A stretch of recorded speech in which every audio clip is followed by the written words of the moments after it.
The Carolina Panthers are benching quarterback Bryce Young for the foreseeable future and are planning on moving forward here with Andy Dalton as their starter.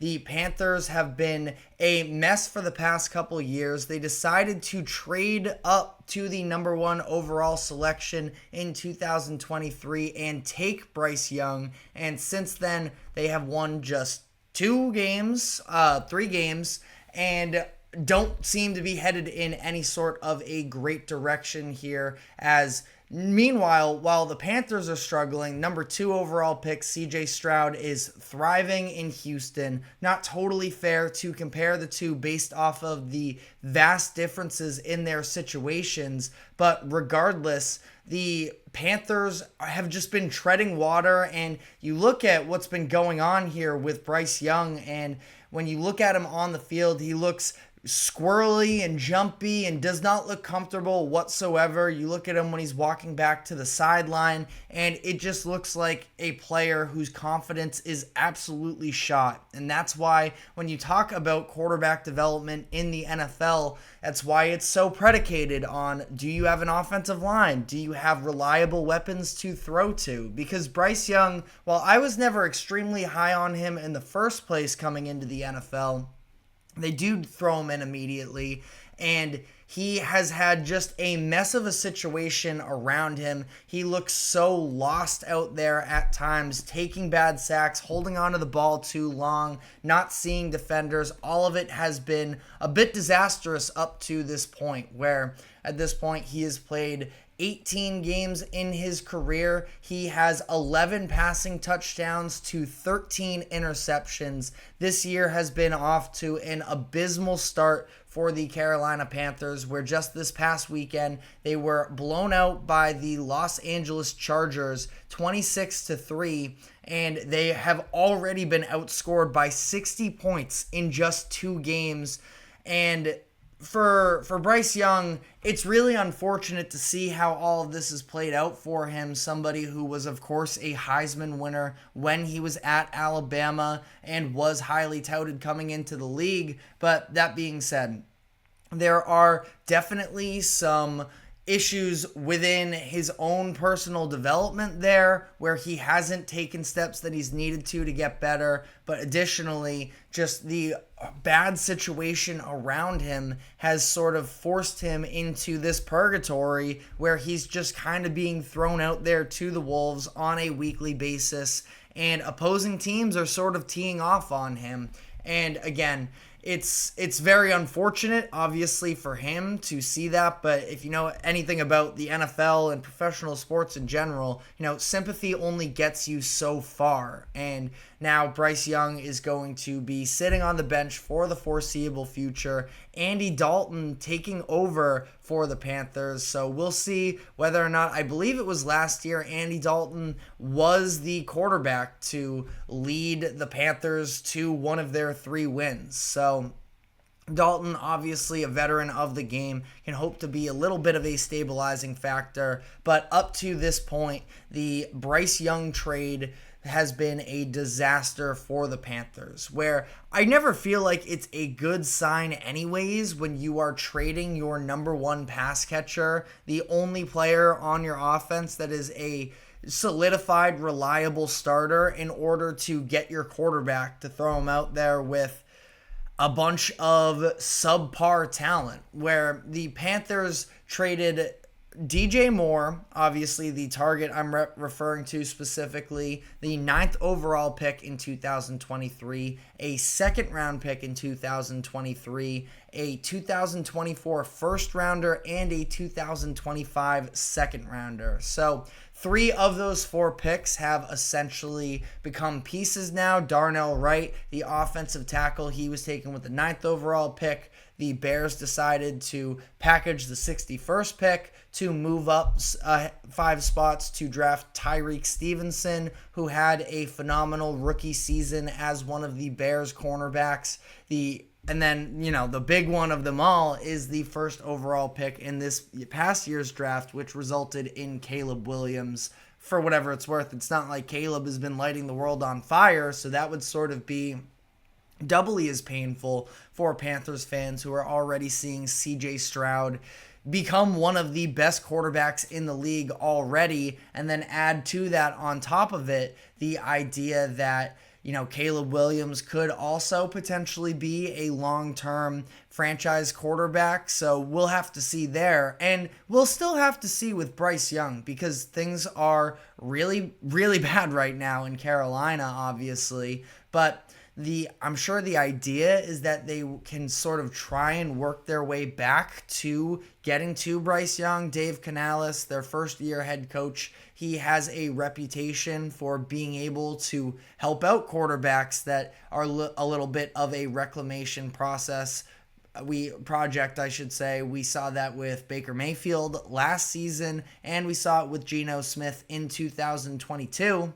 So this is a situation where Bryce, it seemed like, again, from a confidence perspective, he was pretty much shot at this point, and they needed to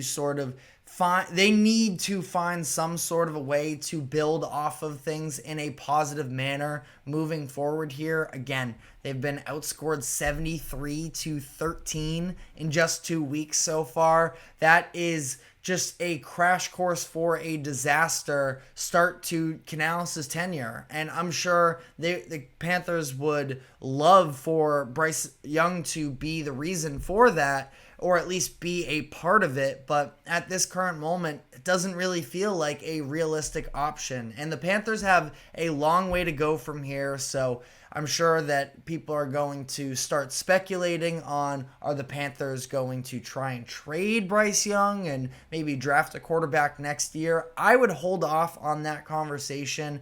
We are still just coming out of week 2. Week 2 hasn't even officially ended yet. We still have a Monday Night Football game tonight. So there's a ton of time left in the season, and I would have to guess that the Panthers are going to try and revisit this by the end of the year.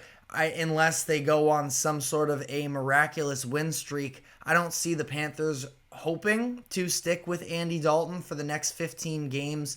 And like I mentioned, they are a mess pretty much from top to bottom anyways. So it is a situation where they are absolutely hoping that Bryce Young can sort of find his way back into the mix of things. But this is a brutal start to a career for Bryce Young, and ultimately, I don't know how optimistic I would be about that being the case, but also you talk about just the roster as a whole and how many different areas they also need to step up in. Sure, last week Bryce Young was really bad. 18 of 26, just 84 yards and an interception. I mentioned one of the sacks he took as well. Just seemed like he was out there. And again, super skittish was sort of the energy I was watching from him. But, he has good athletic tools behind his game. I know that he's undersized at the NFL level, and that alone is something that I would definitely be concerned about moving forward. But, he was able to still have success, and a lot of success at Alabama. But now he's in a situation where it is probably the worst wide receiver core in the NFL. Definitely bottom 2, I would argue. Them and the Patriots are both pretty bad situations there. You look at the running back room, not a ton of talent. The offensive line hasn't been doing him any favors. And you just look, up and down the roster, and there are a lot of areas they need to address. So I would have some hesitations about the Panthers already moving off of Bryce Young. They invested so much into that trade anyways that they probably would prefer to find their way to make this thing work out for them. I'm sure maybe using a day 2 pick or so on a quarterback could be something worthwhile for them, but I don't think that we've seen the last of Bryce Young in a Panthers jersey just yet. But again, ultimately, it's been really bad. It doesn't feel like this is something that's headed in the right direction. I would like to give Dave Canales maybe some time to see if he can work with Bryce Young behind the scenes. Maybe him just stepping away is something that is necessary for now for him to be able to rebuild his confidence. But either way, this is basically the worst case scenario for Panthers fans as to how this has all been formulating over the past couple seasons, and we're not even a quarter of the way through year 2, and Bryce Young is already seeing the bench. So, and this is a very grim situation in terms of the overall direction of a franchise, but I feel like there's maybe still an outside chance that they could at least, at this point, it's just get Bryce Young to be even a serviceable quarterback while they do still have so many other areas on the roster that they need to build up, and they can hope that maybe along the way, Bryce Young can be somebody that is worthy of getting a second contract extension. I mean, we'll see. Doesn't feel great at this moment, but ultimately, Andy Dalton is the option moving forward here. And Dalton, he's a fine option. I know, obviously, at this point, 36 years old, turning 37 in about a month, that you don't feel great about the idea of Andy Dalton, being your long-term starter here, but at least to sort of be able to take over the reins, help the Panthers just be more competitive in games even. Obviously, the defense got absolutely ran through in week 1 against the Saints, but this was a game against the Chargers that it felt like they had a pretty good chance. The Chargers still sort of a bit of an up-and-coming, new group under Jim Harbaugh, and instead they end up losing by 20 points. So something needed to change. I do worry about the overall quarterback developmental path of you are going to be our starter, we're going to bench you, and then we're going to come back to you. The most recent example, obviously, being Zach Wilson, and that definitely did not work out for them. But ultimately, I don't know how much of a choice that the Panthers had, because continuing to throw him out there week after week probably wasn't going to ever get him to the place that he needed to be anyways either. So, I mean, this is looking like one of the worst deals and trades in recent NFL history, but it's something that I do feel like just giving Bryce Young a chance to sort of recoup on the bench might be enough to help push them in the right direction. But even that being said, there is still so many problems that I have with this roster as a whole that it doesn't feel like this is an overnight fix for them from both the quarterback position and just the roster as a whole. Obviously, Bryce Young gets all of the attention because he is the quarterback who has been so mightily struggling on this bad football team, but it does go beyond the quarterback position alone, in my opinion. So we'll have to see what the Panthers do from here, but obviously not a storyline that I was anticipating seeing this morning. But it does ultimately, I think it was the right decision for them. Let me know whether or not you think this was the right move for them, but we are going to be moving on to some of the other action from the NFL this weekend, starting with what I thought was the top game of the slate, the Cincinnati Bengals versus the Kansas City Chiefs. We saw the Chiefs pull off yet another game-winning drive and a comeback victory, but is it time for the Bengals to panic? Where do the Chiefs stand now, where they get this win, but they lose Isaiah Pacheco for the foreseeable future? We're going to be breaking down all of that, but before we do so, we have to take a quick break.